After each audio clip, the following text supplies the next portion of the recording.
Welcome, everyone, to the MMA Happy Hour podcast. I am Kyle Anthony, your host for today.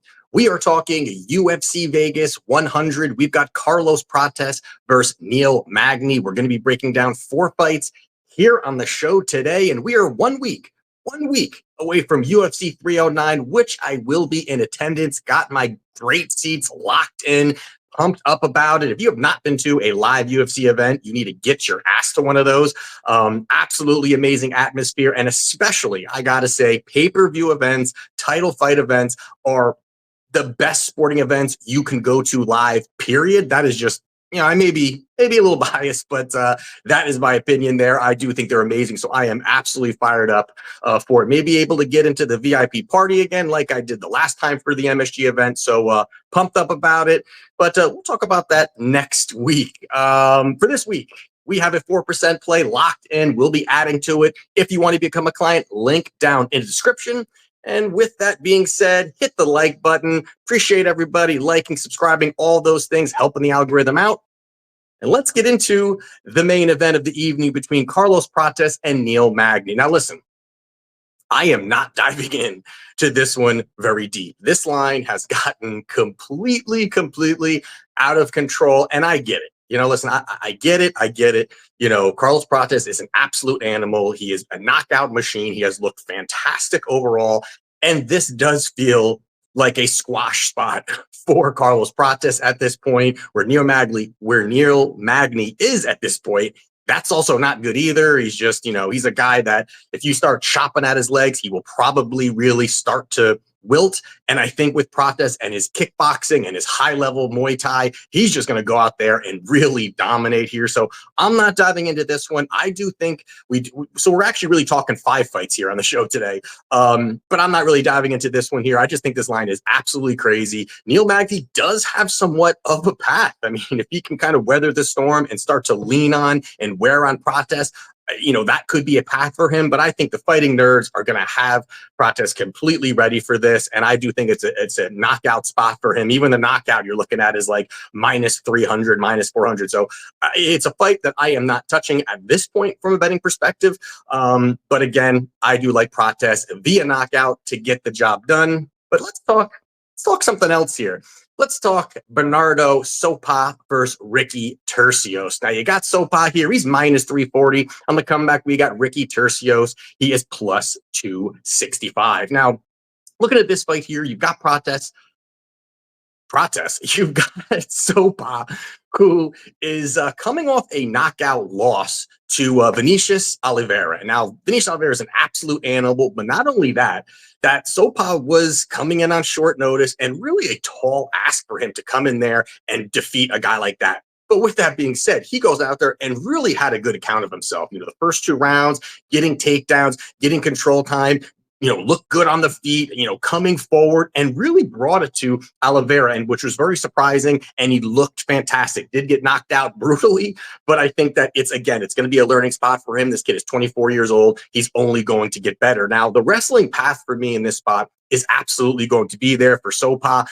He's going to be able to move forward. His pressure wrestling, he's got great scrambles. He can look to level change, look to get that control time, and he's going to push a pace. He's really going to come forward, push that pace, and I do think that's where he's going to find a lot of success in this spot, because takedowns will be available to him in this spot here. Now, Turcios on the other side is struggling to defend takedowns overall. Now, he doesn't mind being on his back, but he struggles defending them regardless. Out of his 4 UFC fights, he's been taken down 19 times. Not the greatest look overall. And then you also look at the fact that, a guy in Kevin Natividad, who cut from the UFC, was on an 0-3 run, and was able to find success on takedowns with 7 takedowns of his own against Turcios, which I think is a big red flag, really, and it opens up that path for Sopa. Now, the other part of it is that Turcios doesn't have really physicality. He doesn't really have strength. He doesn't have power in his shots. And I think that that's really going to, not enough to really keep Sopa at distance, at range. And you do have the good footwork. I mean, Turcios does a lot of dancing and yelling and moving around. And he has a lot of footwork. And that could slow this fight down a little bit also. But I think that in general, it's going to allow Sopa to come forward. He's not going to be scared of the strikes coming his way. Also in the apex cage, I do think that that's going to help Sopa cut distance, cage push, look for those takedowns. And he's got heavy top pressure. He can really utilize that, get the takedowns. And again, Tercios is a kind of guy that is somewhat comfortable off of his back and will hunt for submissions. And that kind of goes into my play and my method that I'm going to be going with here is the fact that Tercios is not an easy guy to put away. When you look at it, 16 professional fights, only finished twice. So to me, I think the style works out where Sopa can be strong enough to get those takedowns, get some control time. But on the other side of it, I think that Tercios is going to at least be able to just survive off of his back and just do enough where he's not going to get finished here. So in this spot, I do like Bernardo Sopa, and I do like him via points here. I mean, you're looking at roughly a pick'em to some books are offering some plus money on path to victory being by points. So I do like Bernardo Sopa in this spot via points around the minus 100. Plus 100 to like plus 110 I'm seeing out there. I like the spot. Think it's a likely path. Next fight here we're going to be talking about is going to be Jillian Robertson. She's minus 400. Some big lines in this card. Minus 400. You got Luana Pinheiro. She's plus 310. Now you got Jillian here. She's a high-level grappler. We know what she's going to bring. That submission threat. You got Luana on the other side here. Solid striker. Does have some power. And she's going to be someone who's willing to move forward. Now, the big issue here, when you're looking at Luana, is her last fight. I mean, that's the biggest red flag I think that you could look at in this particular fight, and is also probably why this line is so wide. Was her fight against Angela Hill. Now, Angela Hill doesn't finish anyone. She probably couldn't finish a sandwich. She doesn't finish anyone in the UFC, and she was able to go out there and submit Luana Pinheiro. I think that is absolutely terrible. Does not look good when you're about to face a very high-level grappler, a very high-level submission artist in Jillian Robinson. And then you also got to look at the fact that the last time that Angela Hill even finished anybody was 2020, and it was the legend Hannah Cyphers that she was able to finish. So I just think that this is a spot where it's just, you got to look at the paths here, and it starts to open up paths to victory for Jillian Robertson. Now, the other part of it is the fact that, Jillian, that's the way she wins. And the fact that she just got submitted by Hill, and now she's about to face Jillian Robertson, that submission threat. She has the most submission victories for the women's flyweight division. Now she has come down in weight, and I think that's going to also help her when you're looking at it. But she's got incredible scrambles. She's got incredible, on the ground, just the way that she moves. She's very, very slick. And I think she's really going to smother anything that Luana is going to offer. Early on, Luana is going to throw some big shots. She's going to have some power. You got Jillian, who doesn't really have the best striking, but I do think that being in this apex cage is another spot where she can find some success. She can move forward, and she can look for those at least cage push and start to latch onto something, look for a trip, look for something to get the takedowns. Now, the other part of it is the fact that, she always has struggled, as in Jillian has always struggled with takedowns. But it's also the fact that now she's come to 115 pounds. And I do think for her frame, for her size, this is going to really help her overall. And I think it's going to consistently help her with having some of that physicality. She lacks some of that. I think she will have a little bit more of that going into this fight. She's not some bruiser of a female, but going down in weight, she may be able to utilize some of those things. And then you also got to look at the fact that the cardio, I don't really like the cardio that I've seen from Pinheiro. I think it's another spot where early on, I think Jillian and her, she's probably going to go at it a little bit, throw some big shots. Jillian may struggle for takedowns and may have a competitive first round. I do think into that second, into that third round, Jillian's going to find success. She's going to wear her. She's going to force her to grapple a little bit. And even Luana may look for a takedown of her own. But either way, I do think that this fight does get to the ground. And I think it opens up a world of opportunities for Jillian Robertson here. So when you're looking at it, you got a minus 400 number here.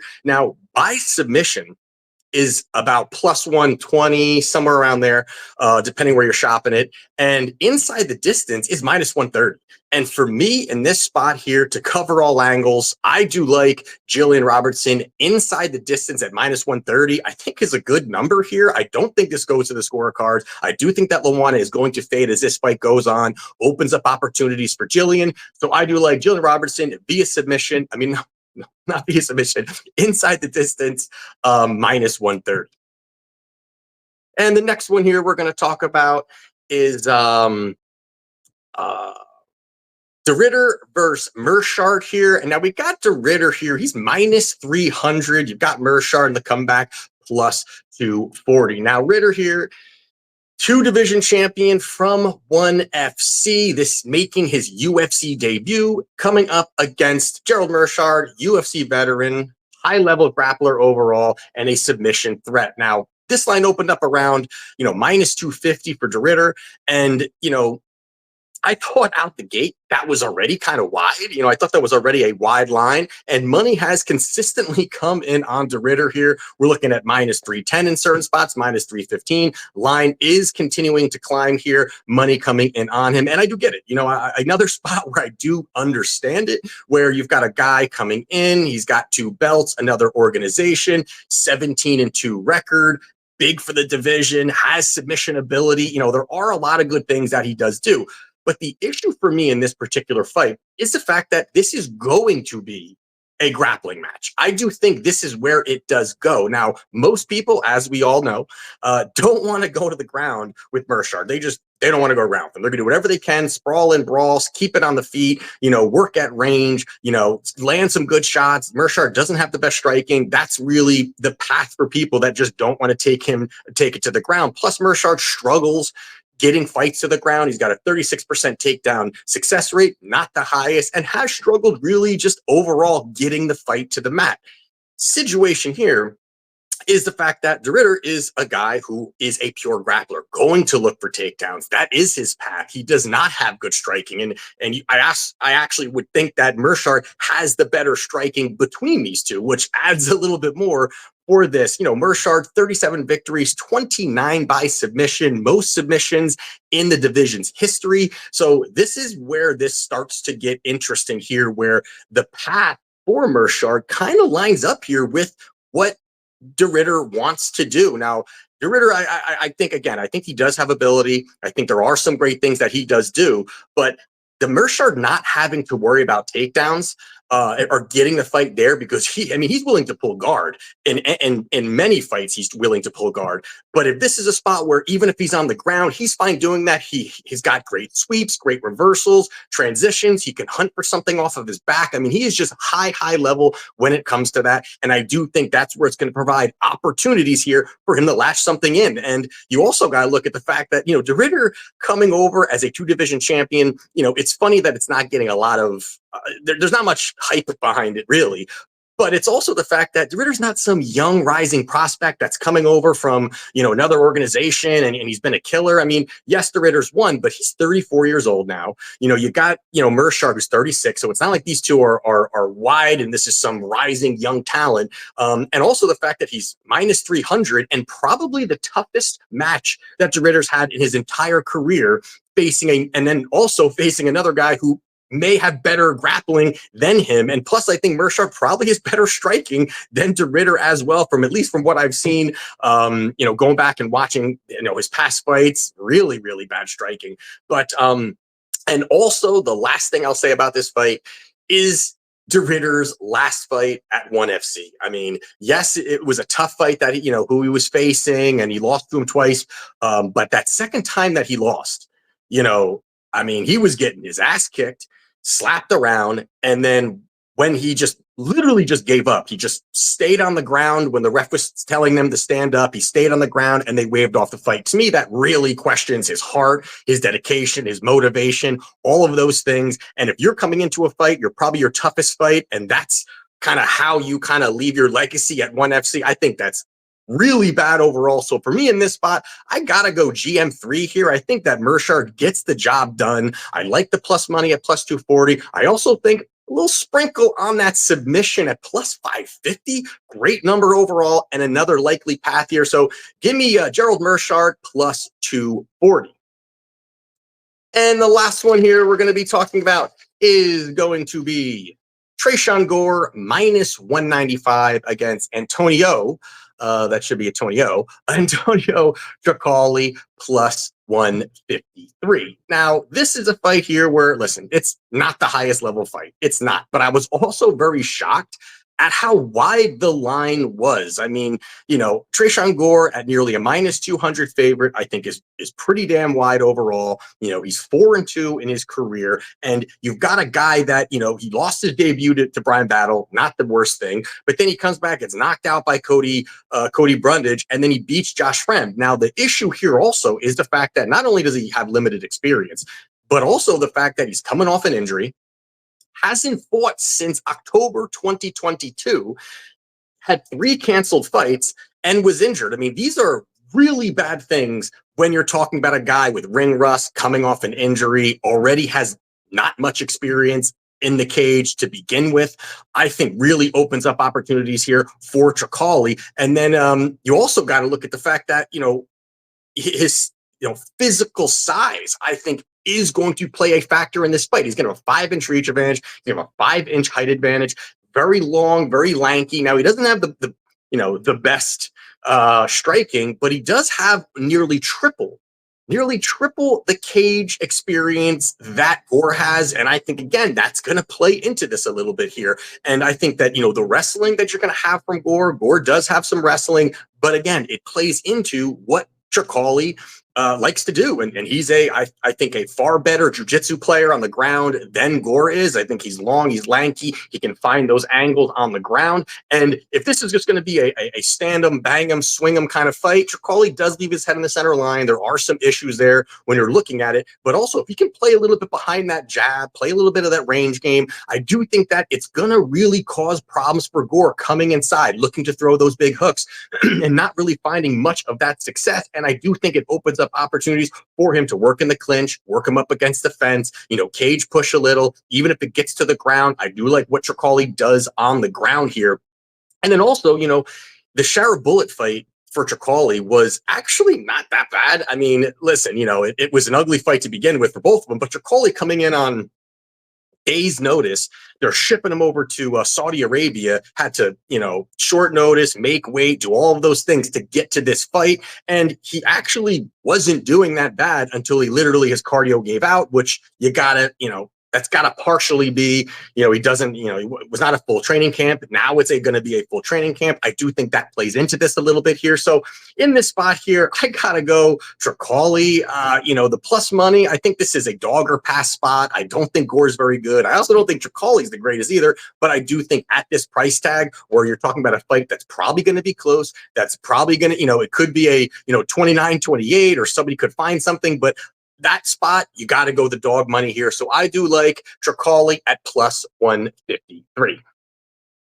So there you have it for UFC 100. We're ready, we're locked, we're loaded. And if you want to become a client, link down in the description. Hit the thumbs up on the way out, and let's get that money.